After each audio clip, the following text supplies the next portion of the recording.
Right.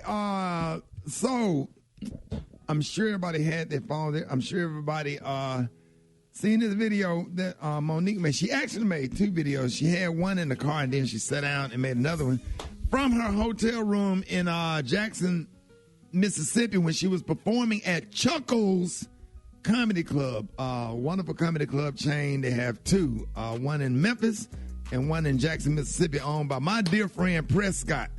Over the weekend, award-winning. That's right, man. Shout out to Prescott this morning. Over the weekend, award-winning actress and comedian Monique posted a video on Instagram that stirred up the great debate about hair bonnets and durags. Monique says that she was surprised by the number of women that she saw in the Atlanta airport wearing hair bonnets. She left out Miami. When you saw women at Atlanta airports wearing hair bonnets, head scarves, slippers, and even pajamas, and wonders when we lost pride in being presentable when we leave the house. Here's a clip. So yesterday, I was in the airport in Atlanta, and as we began to walk through the airport, I saw so many of our young sisters in head bonnets, scarves, slippers, pajamas, blankets wrapped around them, and this is how they're showing up to the airport. I've been seeing sisters showing up with these bonnets and headscarves and their slippers. And the question that I'm having to you, my sweet babies, when did we lose pride in representing ourselves?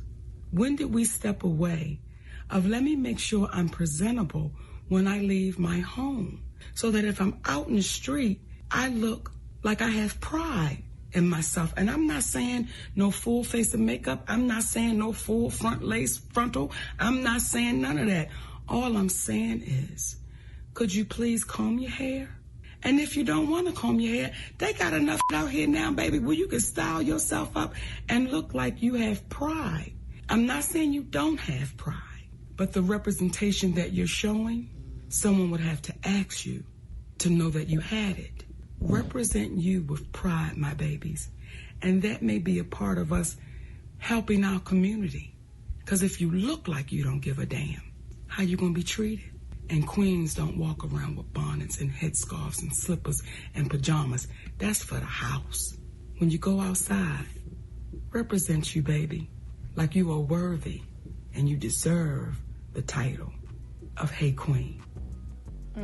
Now, first of all, she had the kahunas, because I swear it and I'm just saying personally, it throws me off a little bit. And I'm not coming from a place of judgment. Maybe I'm, no. Let me. Don't apologize. I'm not gonna be. Thank you. I'm not gonna apologize for being raised correctly by my grandparents. But here's the problem. Here's the problem.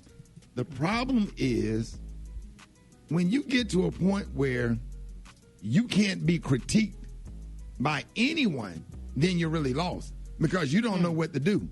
You know, if you're in your 20s, 30s, 40s, 50s, whatever age you are, and you can't be critiqued without gaslighting the one that's doing the critique, because Michael Jordan and LeBron, and Kobe, three of the greatest to play the game, but they had a coach. And they would not have won what they won without a coach. And guess what their coach had? A coach. Okay. Their coaches had coaches. And whenever you get to a point where you position people that they cannot say anything to you about anything, then we are totally lost. You know what I'm saying? And she used keywords. She said queens. Yeah. She said babies. She said auntie. And it came from a place of love. And, and then I saw people on Shade Room in the comments talking about how you going to make a public speech and you got to bet. Well, she was in the comforts of a hotel room. She wasn't out in public. But her hair was nice, Ricky. Yeah, they're talking about her bathrobe. They were talking about her bathrobe. But the thing about it is the speech was big. She could have did the video naked for all I care, because the speech... The words, the speech to no matter what she had on, and if she had a damn bonnet on herself, the words and what she spoke, it came from such a it was genuine, it was heartfelt, It was sincere, and I just hope that some people would take heed to it and not be offended. I ran into 2 young ladies at Walmart that had bonnets on, and they were just so excited to see me, and I just gave them a big old hug, and try to give them a little bit of love with followed by a little bit of positive reinforcement. And I put them to the side. I said, "Hey, listen." I said, "Y'all love me?" They said, "Yes, we love you. We listen to you every morning." I said, "I love y'all too, and I love you enough to tell you don't bring your ass back. If I see y'all again with bonnets on in Walmart," I got serious with them. They said, "What?" I said, "If I see you in Walmart with bonnets on again," I said, "Listen, what are the odds that you was going to run into Rickey Smiley, quote unquote? Quote unquote. I'm a public figure. I'm a famous comedian. I'm in the top 20. I'm damn good. You I up sell there, tickets. Rick. You up there. So if what are the odds? Yeah. What are the odds of you running into Rickey Smiley, your favorite comedian radio personality at Walmart?" They said, and they were like 21, 22. They said, "Man," it was like, "Sir, we apologize. You're absolutely right." I said, "Here's my number. Here's some tickets to karaoke. I want to see you out of those bonnets. I want to see you looking good. Food and drinks on me. I love y'all. I'll see y'all at karaoke tomorrow night." They said, "Yes, sir. Yes, sir." I said, "I want to see you looking your best." And same thing with a guy that played basketball for the University of Texas. University of Texas, and I'm looking at his underwear going up the escalator in Atlanta airport. And I said, "You play basketball for the Texas where Kevin Durant came, Texas Longhorn?" He said, "Yes, sir." I said, "Well, why am I looking at your underwear going up the escalator?" He said, "Oh, sir, I don't have a belt." I took my belt off immediately and gave it to him. Put it on now. Because if you're going to sag your pants like that, then take the jacket off. That's not a representation of University of Texas basketball program. That is the point. The representation, Rickey. Absolutely. That right there is the exact point. And that's what our grandparents taught us. You know, we had our Sunday's best, your good clothes. You know, you had your play clothes and your good clothes. And our parents didn't play about us walking out the house and not representing this last name properly. Right. And where that got lost in the last 20 years, I think that's what Monique was speaking to. And the same thing you're speaking to is representing us as a people, as a family, as a community. We used to take pride in that. We used to walk out dripping, but nowadays we're walking out in the same thing we slept in. And we got to push confusing. it back. We cannot. But that's just become the fashion statement now, is to look like you're not trying to look good. That's the look that a bonnet this generation and has. the stigma that it creates, because here we are educated. You don't even have to be educated. Good home training. You don't have to go to college to have good home training, because when it comes to the educated and people that got good home training, I have a good vibe, with people like that, because people just operate, in a certain manner. And I'm not coming from a place of judgment either. But millions of dollars walking through Miami and Atlanta airport, in Baltimore International Airport, in Reagan Airport, in DFW Airport, in O'Hare, in Midway, millions of dollars. You don't know who you gonna meet or whatever. Preparation meets opportunities. Let's go to the phone. Good morning. Well, I think that Monique is right. Take that mess off y'all head, that big overgrown trash bag. Go get y'all some real clothes. Stop coming out looking like that. We can't even properly holler at you because you look like somebody old leg grandma. We sick of it. I am so tired of seeing bonnets and durags in public. I need people to be presentable in public and stop looking ratchet. We are not a ratchet people. I'm tired of ratchetness, and Monique was polite. Her other rants have been crazy. This one, I agree with her 100%. There's nothing wrong with decency. Man, look.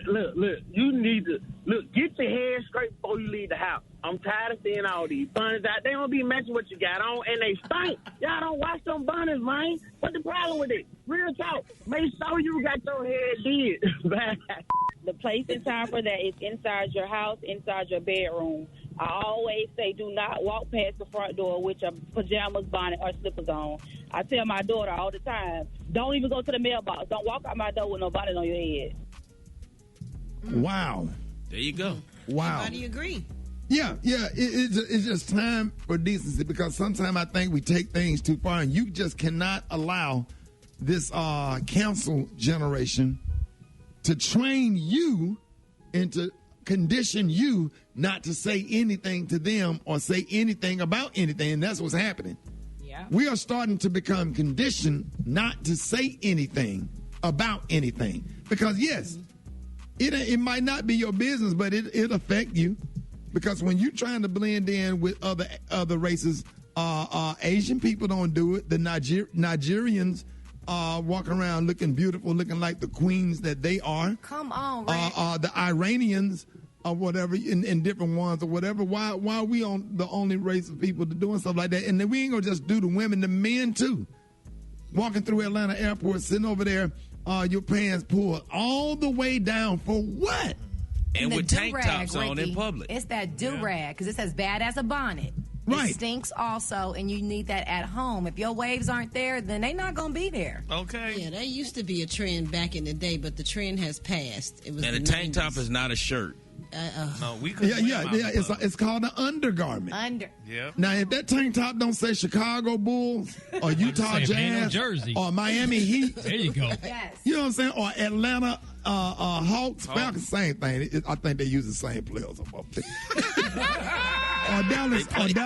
Dallas Mavericks. If it don't say one, you don't wear it.